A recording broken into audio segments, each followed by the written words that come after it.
नमस्कार साथियों।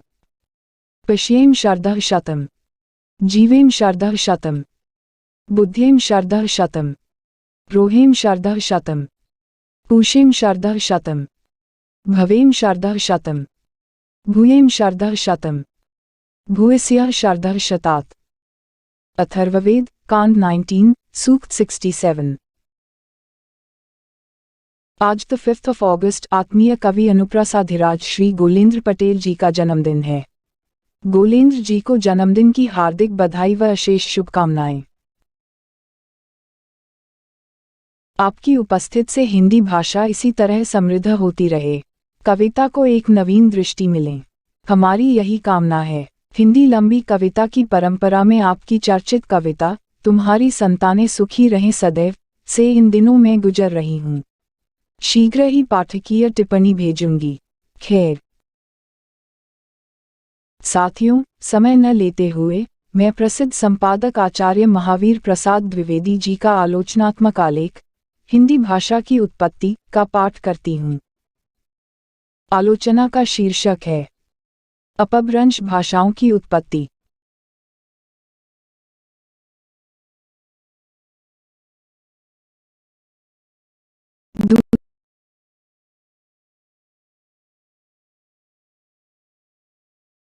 दूसरे प्रकार की प्राकृत का विकास होते होते उस भाषा की उत्पत्ति हुई जिसे साहित्य संबंधी अपभ्रंश कहते हैं। अपभ्रंश का अर्थ है भ्रष्ट हुई या बिगड़ी हुई भाषा। भाषाशास्त्र के ज्ञाता जिसे विकास कहते हैं उसे ही और लोग भ्रष्ट होना या बिगड़ना कहते हैं। धीरे धीरे प्राकृत भाषाएं लिखित भाषाएं हो गईं। सैकड़ों पुस्तकें उनमें बन गईं। उनका व्याकरण बन गया। इससे वे बेचारी स्थिर हो गईं। उनकी अनस्थिरता, उनका विकास बंद हो गया। यह लिखित प्राकृत की बात हुई, कथित प्राकृत की नहीं। जो प्राकृत लोग बोलते थे उसका विकास बंद नहीं हुआ, वह बराबर विकसित होती अथवा यूं कहिए कि बिगड़ती गई। लिखित प्राकृत के आचार्यों और पंडितों ने इसी विकासपूर्ण भाषा का अपभ्रंश नाम से उल्लेख किया है। उनके हिसाब से वह भाषा भ्रष्ट हो गई थी। सर्वसाधारण की भाषा होने के कारण अपभ्रंश का प्रचार बढ़ा और साहित्य की स्थिरीभूत प्राकृत का कम होता गया। धीरे धीरे उसके जानने वाले 2 ही 4 रह गए। फल यह हुआ कि वह मृत भाषाओं की पदवी को पहुंच गई। उसका प्रचार बिल्कुल ही बंद हो गया। वह मर गई। अब क्या हो?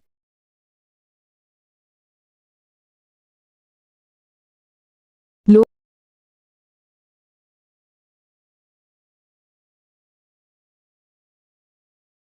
लिखना पढ़ना जानते थे, मूर्ख थे ही नहीं। लिखने के लिए, ग्रंथों की रचना के लिए कोई भाषा चाहिए जरूर थी। इससे वही अपभ्रंश काम में आने लगी। उसी में पुस्तकें लिखी जाने लगीं। इन पुस्तकों में से कुछ अब तक उपलब्ध हैं। इनकी भाषा उस समय की कथित भाषा का नमूना है। जिस तरह की भाषा में ये पुस्तकें हैं उसी तरह की भाषा उस समय बोली जाती थी। पर किस समय वह बोली जाती थी इसका ठीक ठीक पता नहीं चलता। जो प्रमाण मिले हैं उनसे सिर्फ इतना ही मालूम होता है कि 6ठे शतक में अपभ्रंश भाषा में कविता होती थी। 11वें शतक के आरंभ तक इस तरह की कविता के प्रमाण मिलते हैं। इस पिछले अर्थात 11वें शतक में अपभ्रंश भाषाओं का प्रचार प्रायः बंद हो चुका था। वे भी मरण को प्राप्त हो चुकी थीं। तीसरे प्रकार की प्राकृत भाषाओं के लिखित नमूने 12वें शतक के अंत और 13वें के प्रारंभ से मिलते हैं। और लिखी जाने के पहले इन तीसरी तरह की प्राकृत भाषाओं का रूप जरूर स्थिर हो गया होगा।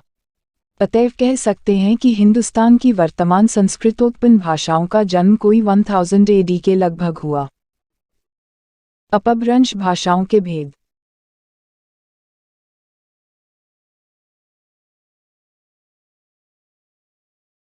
इस देश की वर्तमान भाषाओं के विकास की खोज के लिए हमें लिखित प्राकृतों के नहीं किंतु लिखित अपभ्रंश भाषाओं के आधार पर विचार करना चाहिए।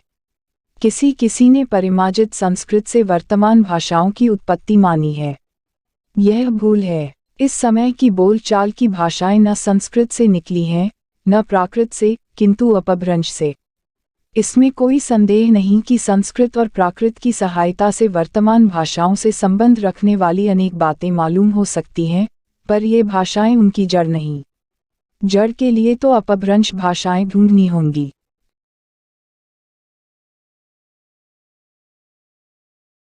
लिखित साहित्य में सिर्फ एक ही अपभ्रंश भाषा का नमूना मिलता है, वह नागर अपभ्रंश है। उसका प्रचार बहुत करके पश्चिमी भारत में था, पर प्राकृत व्याकरणों में जो नियम दिए हुए हैं उनसे अन्यान्य अपभ्रंश भाषाओं के मुख्य लक्षण मालूम करना कठिन नहीं। यहाँ पर हम अपभ्रंश भाषाओं की सिर्फ नामावली देते हैं और यह बतलाते हैं कि कौन वर्तमान भाषा किस अपभ्रंश से निकली है। बाहरी शाखा की अपभ्रंश भाषाएं।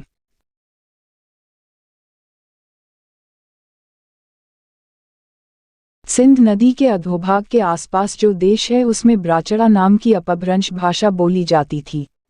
वर्तमान समय की सिंधी और लहंडा उसी से निकली हैं। लहंडा उस प्रांत की भाषा है जिसका पुराना नाम केकय देश है। संभव है केकय देश वालों की भाषा पुराने जमाने में कोई और ही रही हो, अथवा उस देश में असंस्कृत आर्य भाषाएं बोलने वाले कुछ लोग बस गए हों, अर्थात उसमें संस्कृत और असंस्कृत दोनों तरह की आर्य भाषाओं के शब्द मिल गए हों। कोहिस्तानी और काश्मीरी भाषाएं किस अपभ्रंश से निकली हैं, नहीं मालूम। जिस अपभ्रंश भाषा से ये निकली हैं वह ब्राचड़ा से बहुत कुछ समता रखती रही होगी।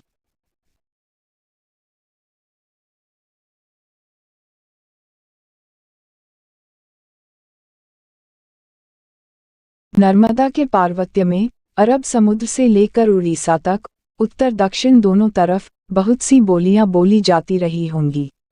वैदर्भी अथवा दाक्षिणात्य नाम की अपभ्रंश भाषा से उनका बहुत कुछ संबंध रहा होगा। इस भाषा का प्रधान स्थल विदर्भ अर्थात वर्तमान बरार था। संस्कृत साहित्य में इस प्रांत का नाम महाराष्ट्र है। वैदर्भी और उससे संबंध रखने वाली अन्य भाषाओं और बोलियों से वर्तमान मराठी की उत्पत्ति हो सकती है, पर मराठी के उस अपभ्रंश से निकलने के अधिक प्रमाण पाए जाते हैं जो महाराष्ट्र देश में बोली जाती थी। जिस प्राकृत भाषा का नाम महाराष्ट्री है वह साहित्य की प्राकृत है। पुस्तकें उसी में लिखी जाती थीं, पर वह बोली न जाती थी। बोलने की भाषा जुदा थी। दाक्षिणात्य भाषा भाषी प्रदेश के पूर्व से लेकर बंगाल की खाड़ी तक ओडरी या उत्कली अपभ्रंश प्रचलित थी। वर्तमान उड़िया भाषा उसी से निकली है।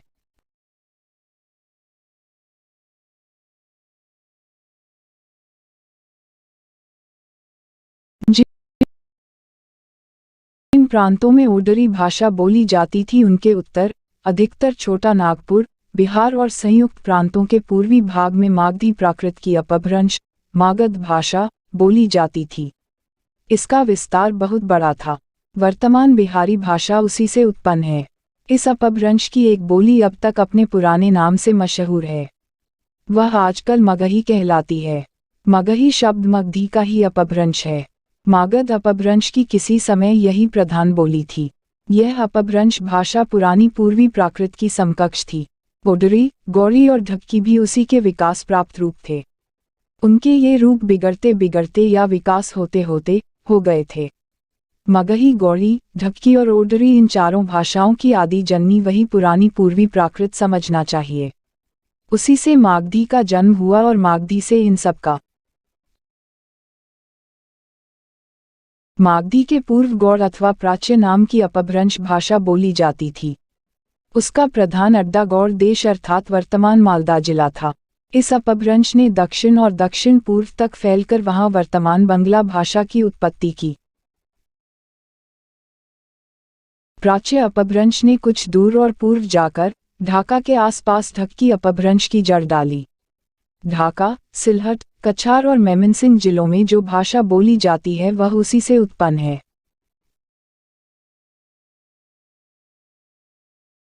इस प्राच्य या गौड़ अपभ्रंश ने हिंदुस्तान के पूर्व गंगा के उत्तरी हिस्सों तक कदम बढ़ाया। वहां उसने उत्तरी बंगाल और आसाम में पहुंचकर आसामी की सृष्टि की। उत्तरी और पूर्वी बंगाल की भाषाएं या बोलियां मुख्य बंगाल की किसी भाषा या बोली से नहीं निकली। वे पूर्वोक्त गौड़ अपभ्रंश से उत्पन्न हुई हैं जो पश्चिम की तरफ बोली जाती थीं।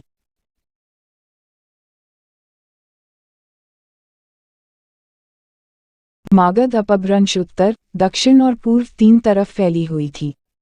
उत्तर में उसकी एक शाखा ने उत्तरी बंगला और आसामी की उत्पत्ति की, दक्षिण में उड़िया की, पूर्व में ढक्की की और उत्तरी बंगला और उड़िया के बीच में बंगला की।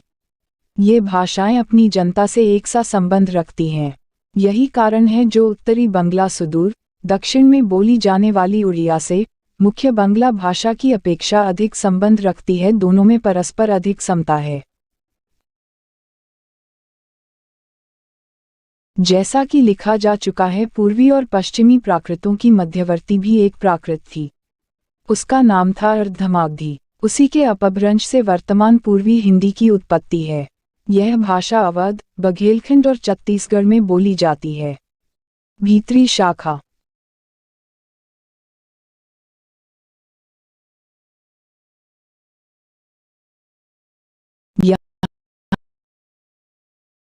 यहाँ तक बाहरी शाखा की अपभ्रंश भाषाओं का जिक्र हुआ। अब रही भीतरी शाखा की अपभ्रंश भाषाएं। उनमें से मुख्य अपभ्रंश नागर है। बहुत करके यह पश्चिमी भारत की भाषा थी जहाँ नागर ब्राह्मणों का अब तक बाहुल्य है। इस अपभ्रंश में कई बोलियां शामिल थीं जो दक्षिणी भारत के उत्तर की तरफ प्रायः समग्र पश्चिमी भारत में बोली जाती थीं। गंगा यमुना के बीच के प्रांत का जो मध्यवर्ती भाग है उसमें नागर अपभ्रंश का एक रूप शौरसेन प्रचलित था। वर्तमान पश्चिमी हिंदी और पंजाबी उसी से निकली है। नागर अपभ्रंश का एक और भी रूपांतर था। उसका नाम था आवंती। यह अपभ्रंश भाषा उज्जैन प्रांत में बोली जाती थी। राजस्थानी इसी से उत्पन्न है। गौरजरी भी इसका एक रूप विशेष था। वर्तमान गुजराती की जड़ वही है। अवंती और गौरजरी मुख्य नागर अपभ्रंश से बहुत कुछ मिलती थीं।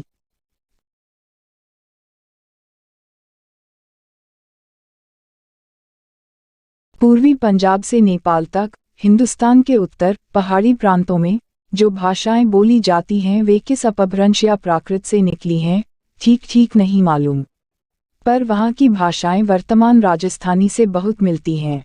और जो लोग पहाड़ी भाषाएं बोलते हैं उनमें से कितने ही यह दावा रखते हैं कि हमारे पूर्वज राजपूताना से आकर यहाँ बसे थे। इससे जब तक और कोई प्रमाण न मिले तब तक इन पहाड़ी भाषाओं को भी राजपूताने की पुरानी आवंती से उत्पन्न मान लेना पड़ेगा। धन्यवाद।